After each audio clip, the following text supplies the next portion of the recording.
you very much for attending this year's terrific con here at the new Mohegan Sun Expo Center. I thank you all for coming. Please have a round of applause for coming out here because you guys are true fans. That one there scares me with the red hood on, but that's okay. It takes devotion. He's got a terrific con shirt, so we'll leave it. All right, I am honored to have two legendary editors-in-chief of Marvel Comics right here in Uncasville at Mohegan Sun, a terrific con. Without further ado, let's just start with the introductions. You know him, you love him, you've read every single thing he's ever done. Literally. And if you haven't, John Cimino will sell it to you at his booth. Everything comes with a price. Exactly. The one, the only, Mr. Roy Thomas.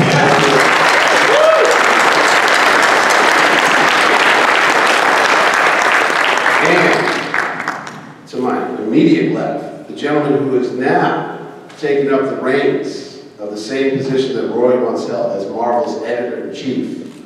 Connecticut's own, correct? Yeah. Connecticut boy, let's hear it for nothing. C.B. All right, we're going to start this thing off right away because as somebody pointed out, we are 1 minute late. I'm going to start. Roy, how did you become the editor-in-chief? What was the process like, and what did you think when you were told you were the next? Well, the interesting thing is that everybody counts like Stan Lee or maybe Joe Simon as the editor-in-chief, but of course the situation existed, but the name never existed. You know, they were just editor. You know, nobody worried about the titles.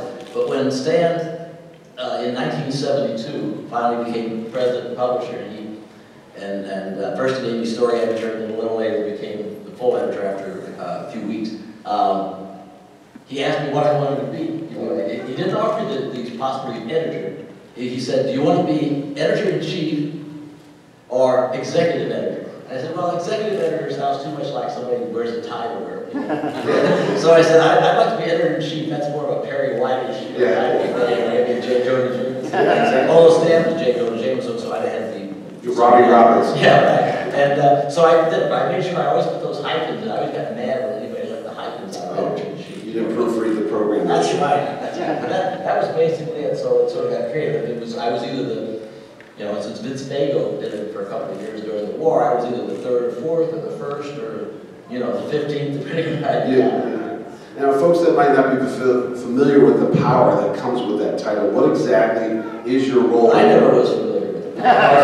Well, there's writers, and there's artists, there's inkers, there's colors, letters. What exactly does it was a different position then, understand, because, you know, Stan didn't even want to give up the title as editor. You know, he wanted to stay editorial director and art director. He didn't like to relinquish the titles, which was why I was story editor for a few weeks officially. And Frank Giacoya was assistant art director, not art director. We didn't have one. It was like Stan's. You know.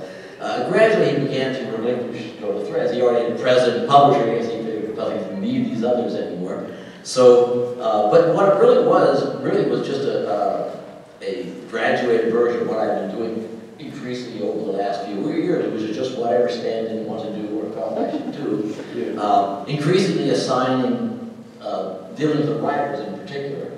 Stan tended to deal more with the artists. He always had a little more interested in jumping around on the, you know, the writers aren't so impressed when you jump on the sofa. The artists are, you know. So,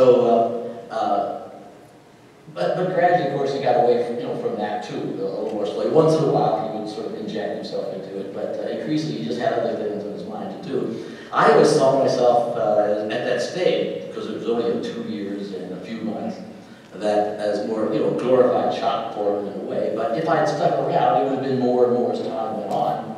Especially, if say Stan had decided to remove himself increasingly for other business reasons, or make more trips out to California, or eventually move out to California. If I had stayed in Hallock, it would have been more and more the kind of thing that eventually became, I suppose, probably the first person who really had that. Although it was probably Jim Shooter, really, because all the rest of us were still kind of feeling under Stan, and so was Jim at the beginning. But then Stan was really moving to want to get out, and Jim really wanted to get in. So you had a combination there.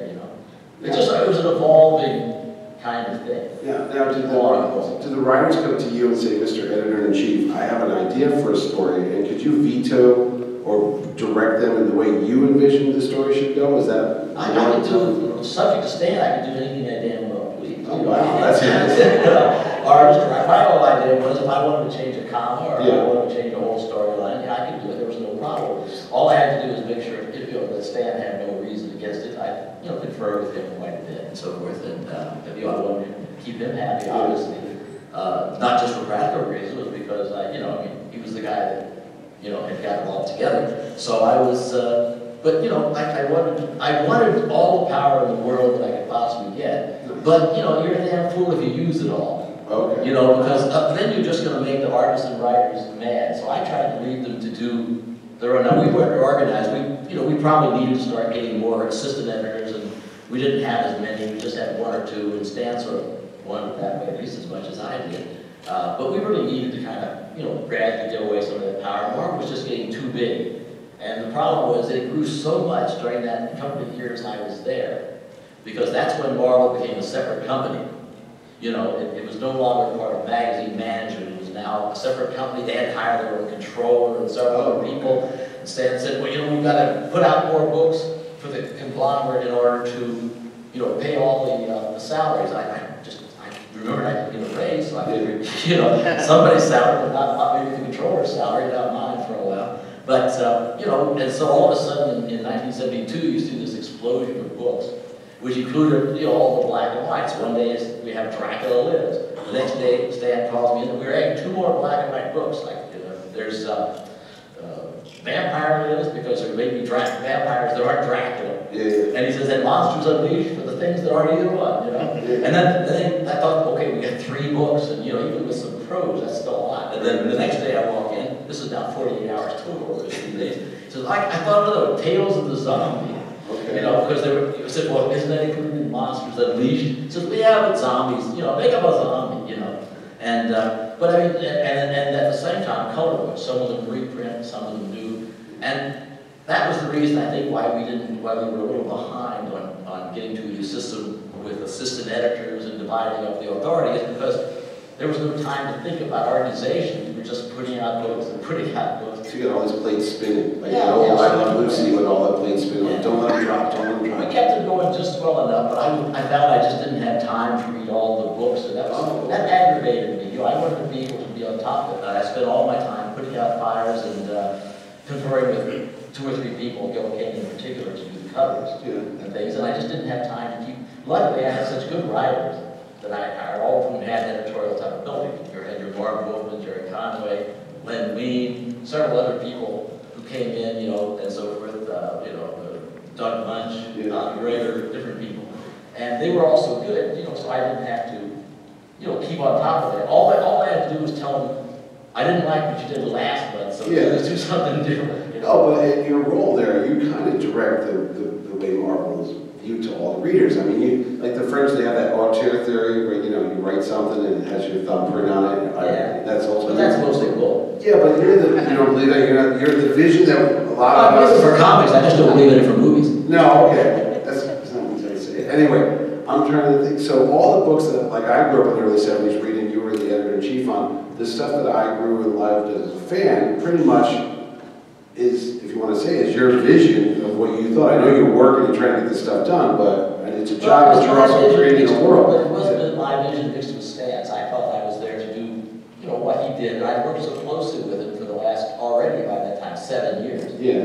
That, that we were kind of in sync. I mean, not all the time, and we got a little out of sync, later on, but basically I felt like, I was there to not to bring my vision to the comics, but his for us, and where he didn't have a particular vision, or where there was a hole, but there was some room for some border to kind of fit in, then I would do it my own way, and try to bring in things. For example, when he gave me the Savage Tales book, with the second issue, brought it back and said, do whatever you have, put Conan in and do what you think. Well, I just, instead of bringing it back as a variety book as it had been for the first issue, I just said, well, we don't need these other things, let's just do it all Conan, and it became an all Conan book. And then when we got Savage sort of Conan, then we brought back the other features. Now, Stan could have overruled me at any time, but he liked the idea. You know, but he didn't, you know, he was not shy about telling me, you know, no, I don't want that, you know, and everything. But that didn't happen at all. No, I'm going to flash forward 45, basically 45 years, because you stepped down in 1975, four, and then you, young man, just took over last December. November, yeah. November, so. I guess the same question can be asked. Yeah. How did you ascend to power?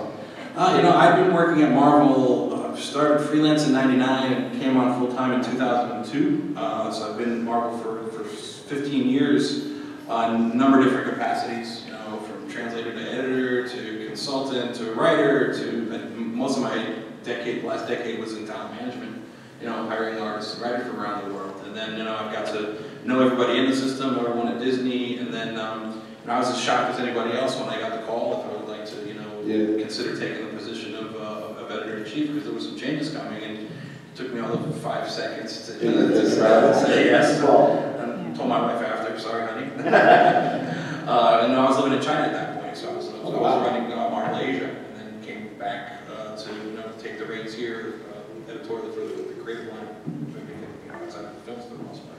Well, just like Roy said, when he took over, Marvel shifted to be a bigger company, more going on.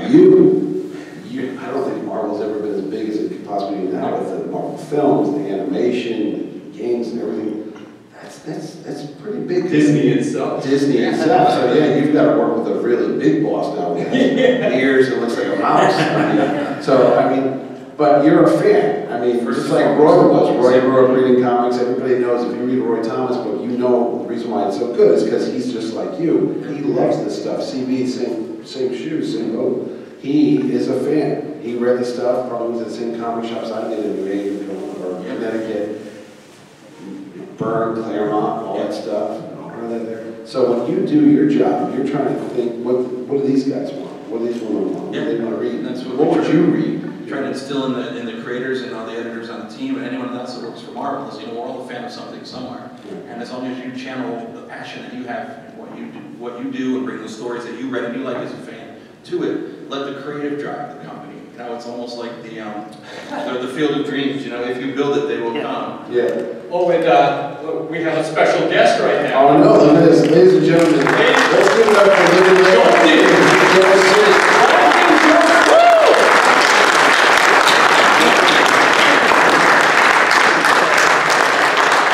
When we talk about Marvel Comics and stuff, we all know Stan, Jack, Joe's right there on the front lines as well. Roy, you were part of that group too there. I mean, you've got a lot of history between yourself and Yeah, but I didn't meet Joe for years because he stayed out on Long Island and he never came in.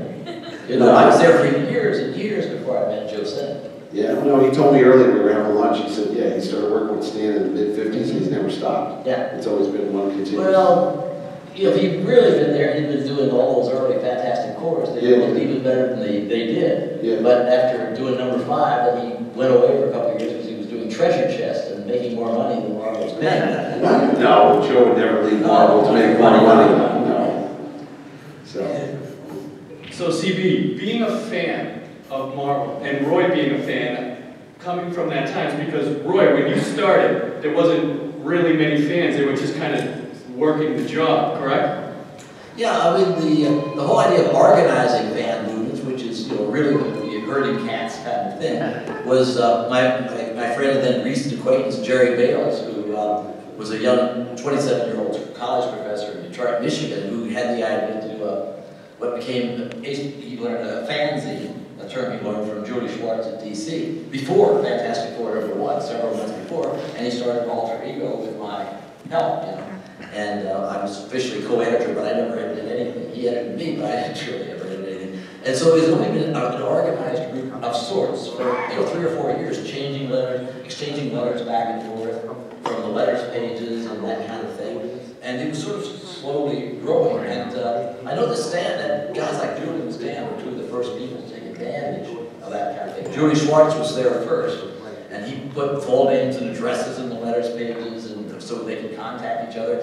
I contacted Julie Schwartz, he gave me Gardner Fox's, the JLA writer, and home address, so I could write to him. Isn't that nice? When you write, like right now, somebody, they just give you the main writer's home address. Oh, here's his address, give him a call. But that's what they did then. And, you know, and then when Stan came in, it was interesting, because this being more of a Marvel kind of panel, Stan really cultivated the fan thing himself for a little while. There are all these letters back and forth, him and Jerry, him giving, you know, I remember him talking about how he was, you know, we're bringing next, in summer of '62, we're bringing out, you know, Ant-Man and Thor. It didn't mention Spider-Man, that was a surprise, but Ant-Man and Thor and things like this. But then after about a year or so of doing this, 1-2 years tops, Jerry began to think, Stan began to think, obviously, I'm just, you know, extrapolating here, that he didn't really want to do that with the fans so much anymore. He wanted to do it himself. But at that stage, you have the MMMS. He sort of, it's when I came to work there in '65, one of the first directives Stan gave me was, you know, you're not to talk to the fanzines. Enough, you can talk to them, but don't give them any advance news, you know, without clearing with me first. Don't, you know, it's all that, you know, it was just a different way of doing it. He said, we'll do it all through the MMS, and I don't want to have a special relationship anymore. Now, while Julie Schwartz at DC kept up those more fanish contacts, you know, right away through his career. So it's just two different ways of running things. Now, Steve, well, let me just ask you, C.B. Now, Roy just basically was one of the founders of, like, the fandom, like, the real fandom. Before you started, were you part of any fandom, like, this obsession for comic books? It was funny, on my last panel I was up there, I was so excited because I brought a G.I. Joe comic with me, and someone said, oh, did Larry Hama sign that? I said, yeah. They're like, why that issue? I was like, because that's the first comic I ever had a letter printed. I've got letters printed in a number of different comics over the years. I'll even start on that. Did you ever get a no prize? No, I got a digital no prize later. Oh, that doesn't count. Has anyone ever got a no prize? Anybody? Marvel no prize? No? Anyway, I'm sorry. It's a Baldy. fan. What's that? It's like a baldy. No. So I got, and then, you know, I subscribed to the different, you know, a lot of different fanzines, but I was never part of an organized group outside of going to conventions when I was growing up, you know, the shows that they had. Oh, yeah. With the little holiday. Yeah, shows. We had a way out of New Haven, and then Hollywood there. No, so, I don't know about you, but we do know that Roy is, how many people saw the movie Doctor Strange? Right? I know. But I'm just saying there, when we think about the stuff you've done, and Roy's a very modest gentleman, okay? That's true. He's very That's true. I'm famous for my modesty. no, I'm serious. I mean, he's one of those folks, I mean, again, you're comparing yourself, if you're working in the shadow of Stan Lee, it's like P.T. Barnum, he's out there, and you're kind of like, yeah, I'm over here too, but I can see, Stan is a showman. Extraordinary. I mean, the reason why, and I've said the reason why comic books probably survived after, you know, the Wortham thing and then the sales and all that is because they needed a spokesperson. The reason why people think P.T. Barnum created the circus, he didn't create the circus, it was always there, but he's the one that you think of when you go, oh, the circus, P.T. Barnum, that's the guy. Right. He's also a Connecticut guy, so we know how to promote stuff. That surprised me. Yeah, so there's actually a statue of him in Bethel, Connecticut, but we would digress. So, but anyway, so you're a modest, you're a humble person. That's true. But you know all the things here that Mr. Roy Thomas has touched everybody here in ways that you want to imagine. And Roy, I gotta tell you, we kind of tricked you here tonight. Yeah. It wasn't that hard. No. Here I am. Yeah, well, there's also being modest, he's also very gullible as well. That's true. That's true. So, what we were going to do is, Roy, we're going to kind of turn it around a little bit. You ever remember the show This Is Your Life?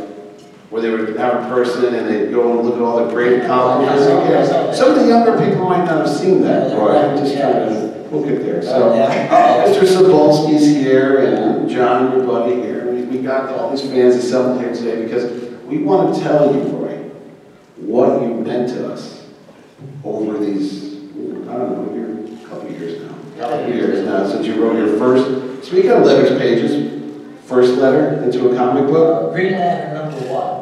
See? I was so smart that I wrote a letter to the editor. Before they even made it. And the editor, well, that was when they had the showcase. Yeah. I wrote a letter to the editor of Green Lantern and the editor of The Flash and an editor of Brave and Bold Justice League of America. And I sent them all, of course, it all went to Julie Schwartz because he had, I didn't know it. And the first one in a Marvel book was in Fantastic Four #5, which was the third letters figure. Which First appearance of?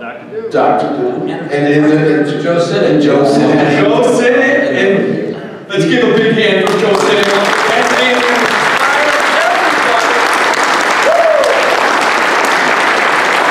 And Joe Sinnott is also here for you, Mr. Thomas. That's why we got Joe coming down here, just to see you. Yeah. You're Fantastic You never Four. did anything else for me. No, it's all for you. It's all for Only you. draw stuff. So what are some of the best stuff in the world? just for fun? I mentioned Dr. Strange. The reason why I want to do that is now, Roy, I know you're down south and you have a farm. And you love animals and you take care of them and stuff. But we know there's some downtime there. So John, what's one of the things we have and we want to present Mr. Thomas with here tonight? Mr. Thomas, Lego Sanctum Sanct. Corn. Yeah. The Sanctum Sanctum. Well, I pronounced it wrong. If you don't know this, that is actually Roy's address when he lived down in Greenwich Village, correct, Roy? Yeah, that's my window right there. Yeah, you see. So, in fact, we did something we can learn. Yes, we also have something else. We have the Roy Thomas Lego figure. That way you can attach them to this, and hopefully the cops won't come like they used to in the old days. So, you and Dan can have fun putting that together. Yeah, we looked on, it doesn't exist anymore exactly. There was 177A Bleecker Street. Yeah. There was also 177, and ours was Department of A. Now it's they're Act 2, where they took the A off, and it's just 177. Right. But it was, that mansion could never fit, they couldn't knew fit. that at the time. But it's a magical mansion. Yeah, it's magic. It's bigger on the inside. Before Doctor Who, you guys already thought of it. It's bigger around the outside. It's like that. Bigger on the inside than the outside. Gary Friedrich, who wrote Marvel comics for years, and I have been friends since, we worked together in a movie theater. And everything.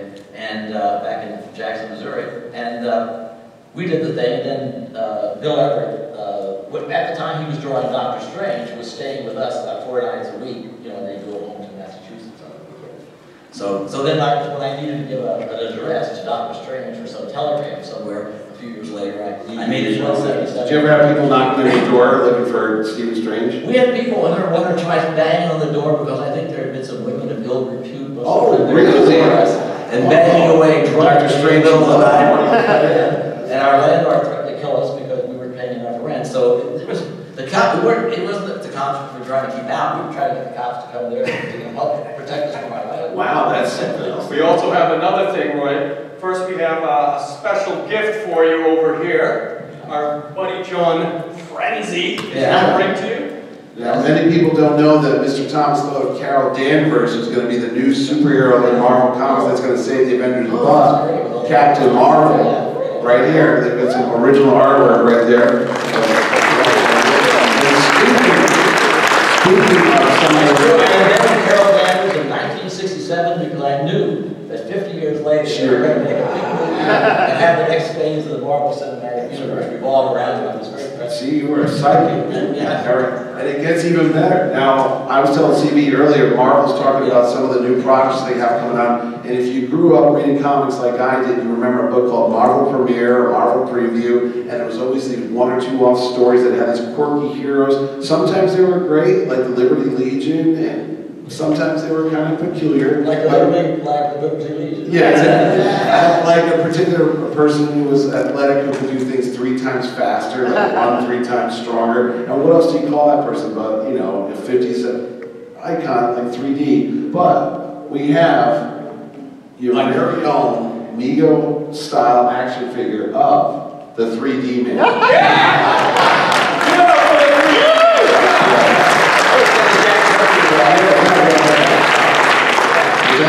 Like Officer Scott Martin, Deputy Sheriff of Pennsylvania. Let's hear from the police.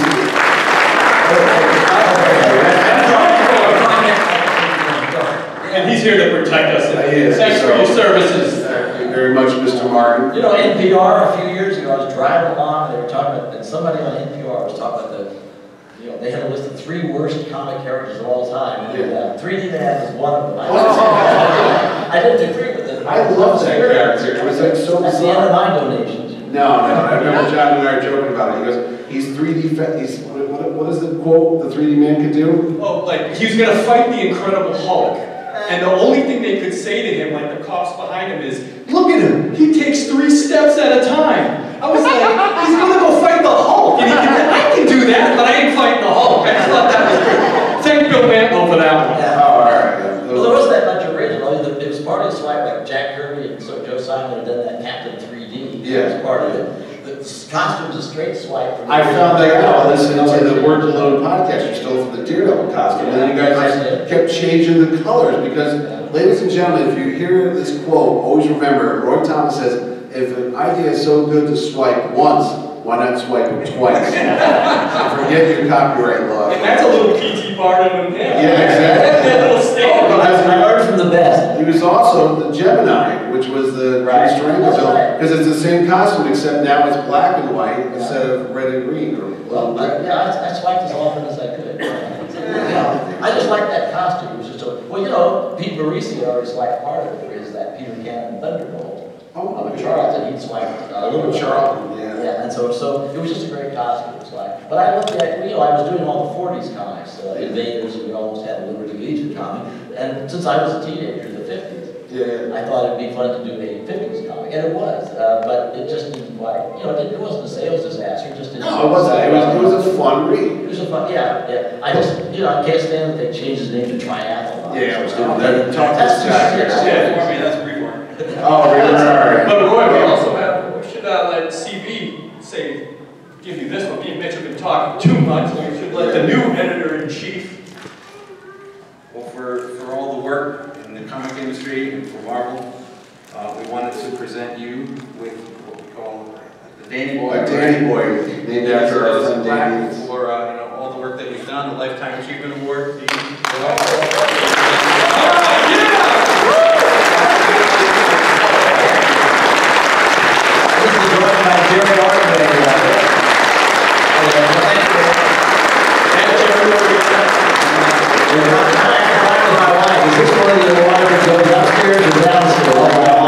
And if you notice the subtleness of it, because that cover, the poster you see this year that's based on, what Avengers book, come on, what issue? That cover is the exact group, because he said if it's good enough to swipe once, swipe twice.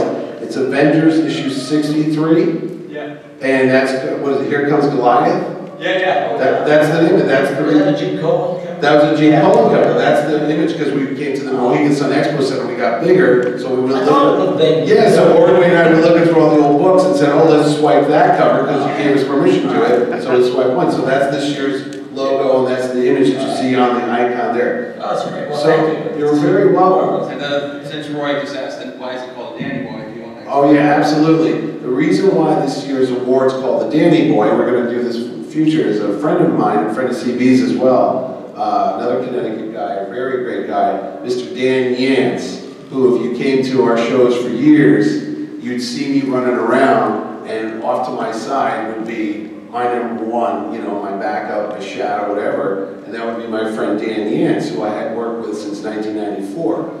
And unfortunately, Mr. Yance passed away last year at age 46, very untimely death.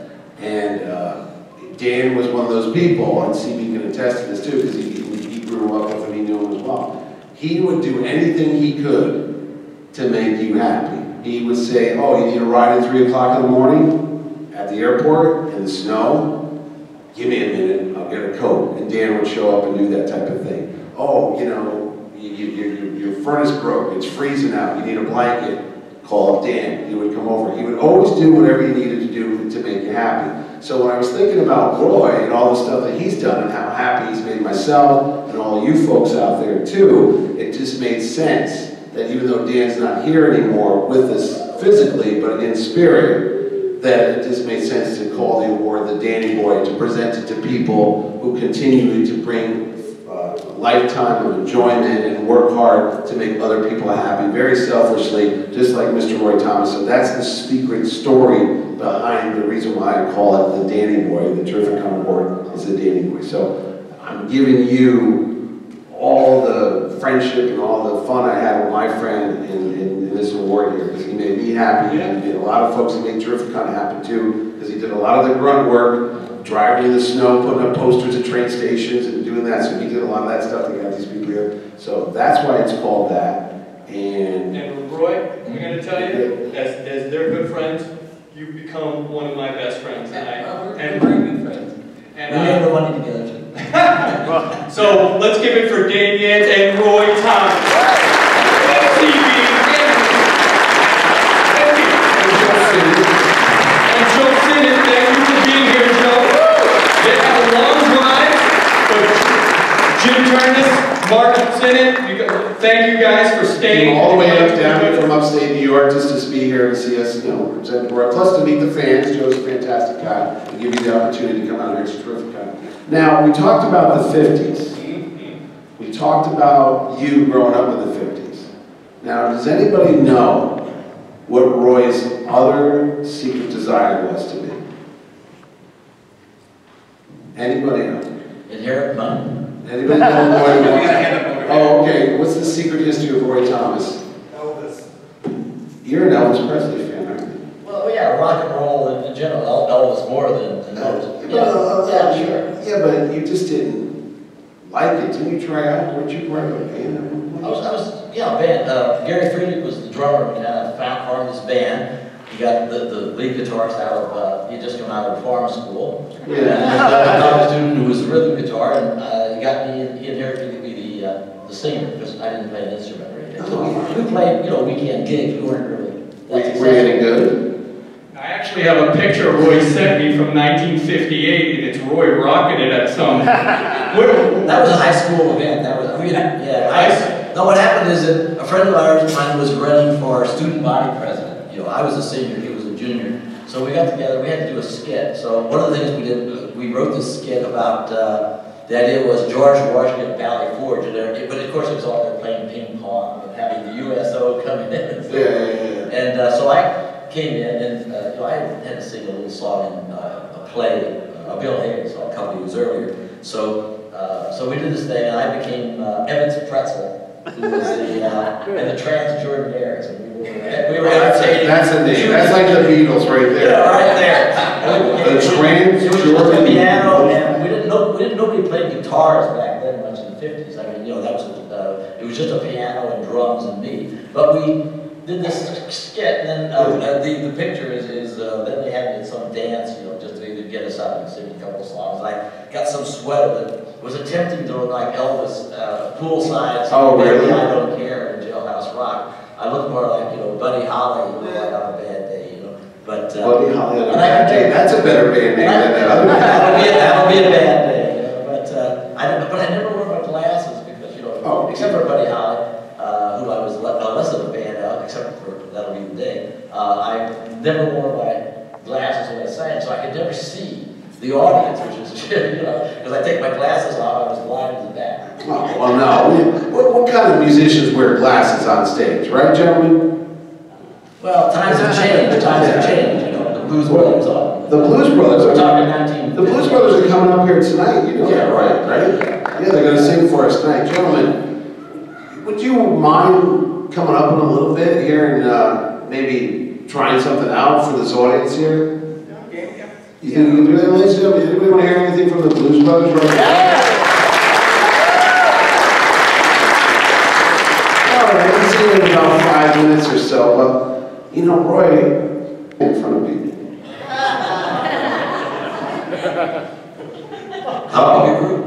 What's that? What's about, you know, well, John and I went to a chorus or two of Heartbreak. And Roy, you still had some pretty good jobs. But I'm not as loud as he is. No. But we all know John, of course, is a former lead singer of the band Grimlock, a band no one's ever heard of. I don't know if I can play to a crowd. Oh, somebody has. So, Roy, Not a few years. well, you I know, retired. After the Carnegie Hall show, I decided it was time to retire. well, Roy, the reason why I asked you that is I talked to our friends over here at the Blues Brothers. They're going to sing tonight, but I asked if maybe, just maybe, if we put some stuff up here and they start playing some music, maybe Jailhouse Rock, maybe Heartbreak Hotel, maybe Hound Dog. I know that stuff. Yeah? I don't know, do you think you could actually sing a couple notes with the guys? You have to try to stop me, but... Essentially, I can't feel my hips anymore. Oh, I don't want to hear your hips too much. That's not wear glasses. but essentially, Roy, I know one of your dreams was to be in a rock band. Well, you know what? Tonight gonna be. That's right, yeah. Do I get paid? I used to get paid. No, you get paid the money I used to get paid. Oh, We would take the money and run. we used to take about 10, our main venue was the Robo Fund, which was a... The Robo Club? No, Robo Fund. It was a roller ring. A roller in ring. Missouri, and at 9 o'clock on a Friday night, they quit, you know, rolling Roller skates. skating, yeah. People came in and danced, and our little band would play for an hour or so, you know, and so we had other venues, but that was our... Did they pay, or were they already sitting there taking the roller skates off? Well, it was not necessarily the same crowds. Some of them was, but and we, you know, we did that for a year or two. We got run by the Beatles because when the Beatles came out, I was the only one that would sing generally. Gary and I would occasionally harmonize on some awful song. Yeah. So once the Beatles came in, nobody else wanted to sing. We sort of, you know, faded out. We were some of the other, you know, all those American groups that died, you know, when the Beatles came. We were just, you know, minor version of that. Well, we're gonna do that. We're gonna, in a couple of seconds, we're gonna get the guys here. We're gonna have to take these tables off the stage because we don't want Roy stage diving. He's a crowd, you know. But you know what? I don't know. I don't think we're gonna pass you around over our head like a Springsteen concert or something. Maybe next year we'll do that too. All right. Well, I know our friend Mr. Sinnett's got a... Jim, are you guys headed out back to New York? Yeah, all right. So we brought Joe out here to see you, to see that still. Yeah, we're gonna get a picture there. So before we sit on the stage, you guys sit tight for a couple minutes. We're gonna get a couple pictures of Jim and Joe. And they're gonna all flee. Do not run out. Wait, you're gonna see a rock concert like you never seen. Like, you know that rocket comic that Marvel came out with the Spider-Man? This is kind of like that, but it's with Roy Thomas. We were gonna put you in the Spider-Man suit, but John sold it. Yeah. There's nothing like, you know, trying to sing after you've been talking to comics fans for the last 8 hours or something. You know. Come on. But, use the power of cosmic, Roy. Yeah, that's Jim Starlin has that. You know. All right, so folks, just sit tight for a couple minutes. We're going to get a couple pictures with these guys, and the band's going to come up here, and we're going to hear Mr. Roy Thomas make a scene. Come on, you got to see Roy Thomas make a performance.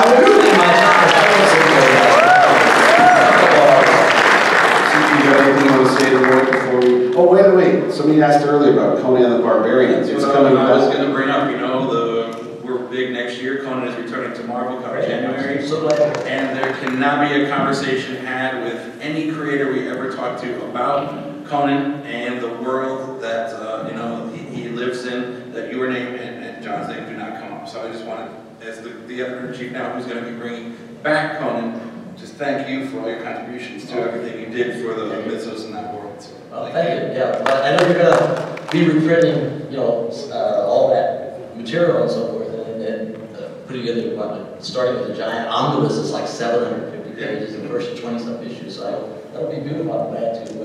And fingers crossed, maybe someday in the near future we can get a new Conan story. Oh! Come on, let's hear that!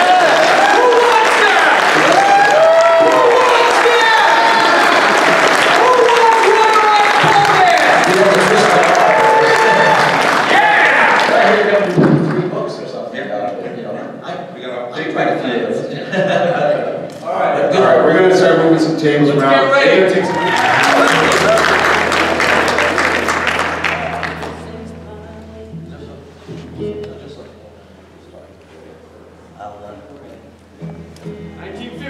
Roy, let's do it. Hartford Hotel's 1956. I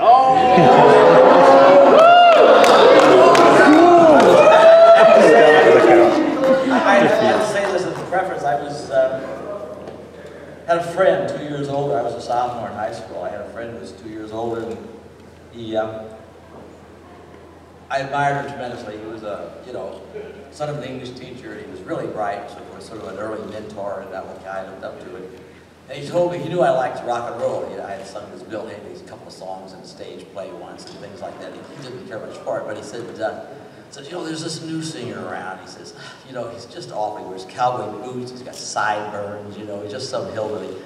And and he said, I said, well, I didn't know anything about him. So he said, so we went up to a drugstore one day after school, sitting there, I'm sipping my chocolate drink or whatever it is, and something comes on the radio, and he says, yeah, that's him. We got to listen to him. So the 2 minutes or so of Heartbreak Hotel comes on. He says, when it's done, he says, boy, wasn't that awful? He said, that was the greatest thing I ever heard. And anyway, so I'll get started here. So what I basically heard, if it was put through a really bad sound equipment, I guess, you know, my voice, not them, would have sounded a little bit like, you know, approximately like this. The song goes approximately like this. Pretty close? Yep. Okay. So are you ready? All right. So what I heard, or at least in my mind, I heard, well, since my baby love, I found a new place to dwell. Well, it's down at the end of Lonely Street at Heartbreak Hotel. I'm so lonely, baby. I'm so lonely. I'll be so lonely I can die. Well, all of it's always crowded. You still can find some room for broken-hearted lovers to cry out in the blue and be so. I'll be just so lonely. I'll be just so lonely. I'll be so lonely I can die. Well, the bellhop's tears keep flowing. The desk clerk's dressed in black. Well, they've been so long on Lonely Street, oh, they'll never back into me. So, oh, you're so lonely, baby. Oh, you're so lonely. Oh, you're so lonely to die.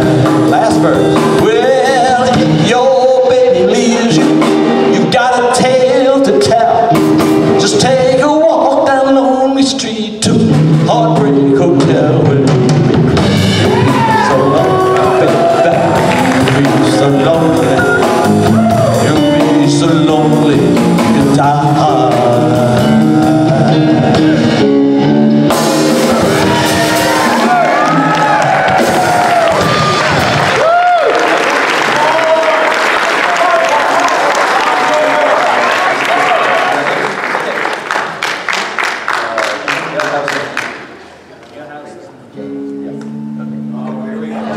Just a couple, we'll see how it then we go home. Okay. You ready? Yep. Okay. Yeah. Boy. Yeah. Okay.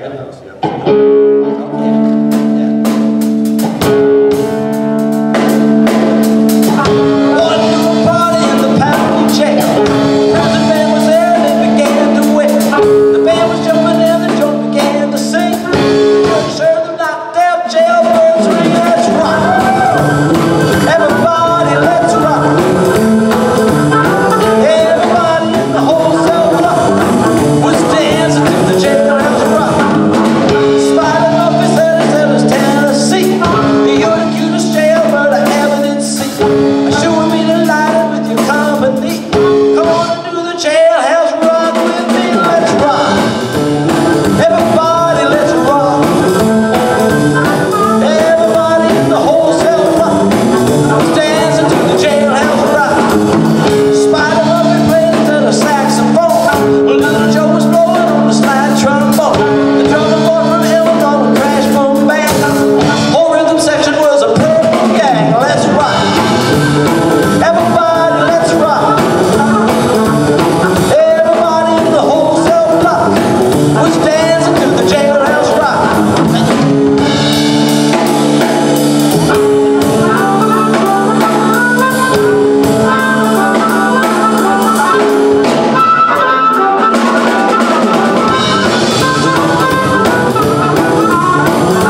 All right, we hope everyone comes back in about 45 minutes.